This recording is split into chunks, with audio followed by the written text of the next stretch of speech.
Hello everyone, welcome to our YouTube channel be like bro. మన Telugu film ఇండస్ట్రీలో మరొక ఆణిముత్యం కళ్ళు మూశారు.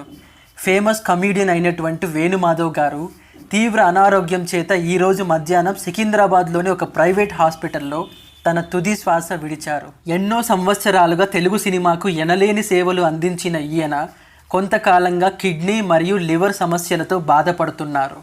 ఈ సమస్యలు తీవ్రం అవుతుండటంతో ఈ నెల మొదట్లో ట్రీట్మెంట్ కోసం హాస్పిటల్లో జాయిన్ అయ్యారు ఈయన. సుమారుగా 20 రోజులకు పైగా హాస్పిటల్లో ఉన్న ఈయన ఇన్ని రోజులు చావుతో పోట్లాడి చివరకు ఓడారు. నిన్న రాత్రి నుండే వేణుమాధవ్ ఇక లేరు అని పుకార్లు వచ్చినప్పటికీ అవన్నీ అవాస్తవాలు అంటూ స్వయాన ఆయన కొడుకే ఇన్స్టాగ్రామ్లో పోస్ట్ చేశాడు. సో ఆయనకు ఏమీ అవ్వకుండా క్షేమంగా తిరిగి రావాలని కోరుకున్నారు అందరూ. కానీ ఆ కోరికలు ఫలించలేదు. దీంతో యావత్ సినీ పరిశ్రమ ఒక మంచి హాస్య నటుడిని కోల్పోయింది అంటూ తమ బాధను వ్యక్తం చేస్తున్నారు. మనం ఈరోజు మాట్లాడుకుంటున్న టాప్ హీరోస్ అందరితో ఎన్నో గుర్తుండిపోయే సినిమాలు నటించారు వేణుమాధవ్.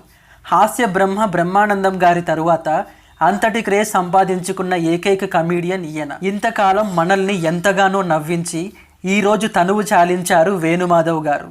ప్రతి ఒక్కరూ ఆయన ఆత్మకి శాంతి కలగాలని కోరుకుందాం.